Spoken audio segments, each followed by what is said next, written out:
दार्चुलाको ब्यास गाउँपालिका एक तिङ्करमा सशस्त्र प्रहरी बोर्डर आउटपोस्ट बीओपी स्थापना गरेको छ। ब्यास गाउँपालिका 1 को छयालेखमा सशस्त्र प्रहरीको बीओपी स्थापना भएको हो। सशस्त्र प्रहरी बल नेपाल नम्बर 44 गण दार्चुलाका प्रमुख सशस्त्र प्रहरी उपरीक्षक एसपी डम्बर विष्टले तिङ्करमा स्थापना गरिएको बीओपी को सशस्त्र प्रहरीका अतिरिक्त महानिरीक्षक वंशीराज दाहालले विधिवत रूपमा उद्घाटन गरेका हुन्। पश्चिम नेपालको चीनसित सीमा जोडिएको तिङ्कर स्थित छयालेखमा सशस्त्र प्रहरीको बोर्डर आउटपोस्ट बीओपी सञ्चालनमा आइसकिएको छ। उद्घाटन लगत्तै सो बीओपी सञ्चालनमा आएको हो। दार्चुलाको सदरमुकाम खलंगाबाट 112 किलोमिटर टाढा रहेको नेपाल, चीन र भारतको त्रिदेशीय बिन्दु तिङ्करमा बीओपी स्थापना गरिएको हो। सशस्त्र प्रहरीका अतिरिक्त महानिरीक्षक वंशीराज दाहालले तिङ्करमा निर्माण गरिएको बीओपी को भवन उद्घाटन गरेका हुन्। सशस्त्रले आफ्नो 252 बोर्डर आउटपोस्ट बीओपी दार्चुलाको तिङ्करमा स्थापना गरेको हो। तिङ्करको बीओपी को उद्घाटनसँगै सशस्त्र प्रहरी निरीक्षकको कमाण्डमा उत्तरी सीमा नाकामा सुरक्षाकर्मीको उपस्थिति बढेको हो।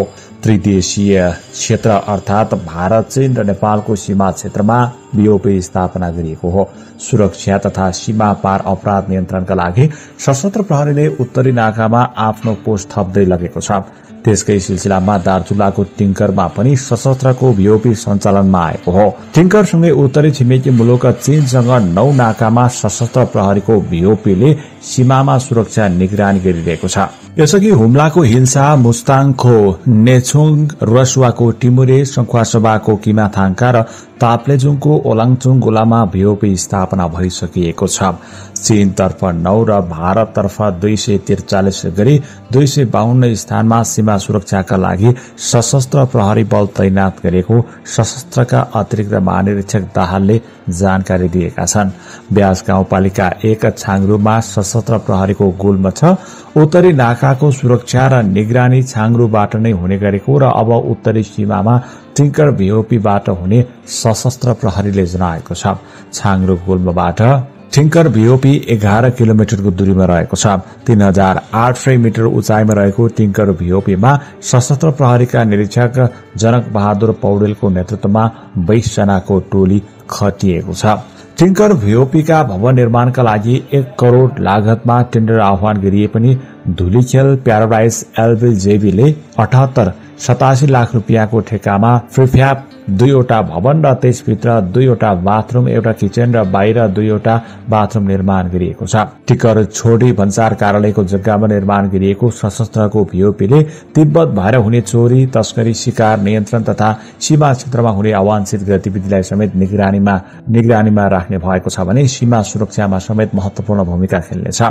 दार्चुलाका सशस्त्र प्रहरीको गण र ब्यास क्षेत्रको गुल्मको संरचना स्थापनासँगै दुमलिङ, दतु, जोलसिबी, सुसेरा र लालीमा बीओपीहरूले सीमामा सुरक्षा दिइरहेका छन्। सीमा क्षेत्रमा सशस्त्र प्रहरीले सुरक्षा दिन थालेपछि अहिले स्थानीयवासी खुशी समेत बनेका छन्। तिङ्कर गाउँबाट 2 किलोमिटरको दूरीमा रहेको छयालेखमा सशस्त्र प्रहरीको बीओपी र नेपाल प्रहरीको सीमा चौकी समेत रहेको छ। छयालेख भन्दा माथि बस्ती छैन। त्यहाँबाट 7-8 घण्टाको उकालो पैदल यात्रा गरेपछि नेपाल र चीनको सीमाना छुट्याउने तिङ्कर भन्ज्याङको 1 नम्बर पिलर पुगिन्छ। अहिले चीनले उक्त नाका कोरोना कालदेखि नै बन्द गरेको छ। बन्द रहेको तिङ्कर नाका सञ्चालनका लागि ब्यास 1 का छाङरु र तिङ्कर गाउँका बासिन्दाले माग गर्दै आएका छन्। दार्चुलाका प्रमुख जिल्ला अधिकारी किरण जोशी समेत उपस्थित रहेको बीओपी उद्घाटन कार्यक्रममा स्थानीयवासीले तिङ्कर नाका बन्द भएपछि आफ्नो रोजगारीमा समस्या पुगेको गुनासो गरेका थिए। तिङ्करको बीओपी को उद्घाटनसँगै सशस्त्र प्रहरी निरीक्षकको कमाण्डमा उत्तरी सीमा नाकामा सुरक्षाकर्मीको उपस्थिति बढेको हो।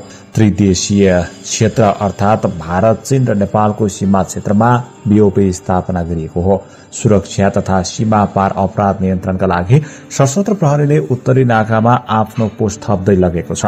त्यसकै सिलसिलामा दार्चुलाको तिङ्करमा पनि सशस्त्रको बीओपी सञ्चालनमा आएको हो। तिङ्करसँगै उत्तरी छिमेकी मुलुक चीनसँग 9 नाकामा सशस्त्र प्रहरीको बीओपीले सीमामा सुरक्षा निगरानी गरिरहेको छ। यसअघि हुम्लाको हिल्सा, मुस्ताङको नेछुङ, रसुवाको टिमुरे, संखुवासभाको किमाथाङका र ताप्लेजुङको ओलाङचुङ गोलामा भीओपी स्थापना भइसकिएको छ। चीनतर्फ 9 र भारततर्फ 243 गरी 252 स्थानमा सीमा सुरक्षाका लागि सशस्त्र प्रहरी बल तैनात गरेको सशस्त्रका अतिरिक्त महानिरीक्षक दाहालले जानकारी दिएका छन्। ब्यास गाउँपालिका 1 छाङरुमा सशस्त्र प्रहरीको गुल्म छ। उत्तरी नाकाको सुरक्षा र निगरानी छाङरुबाट नै हुने गरेको र अब उत्तरी सीमामा टिंकर भीओपीबाट हुने सशस्त्र प्रहरीले जनाएको छ।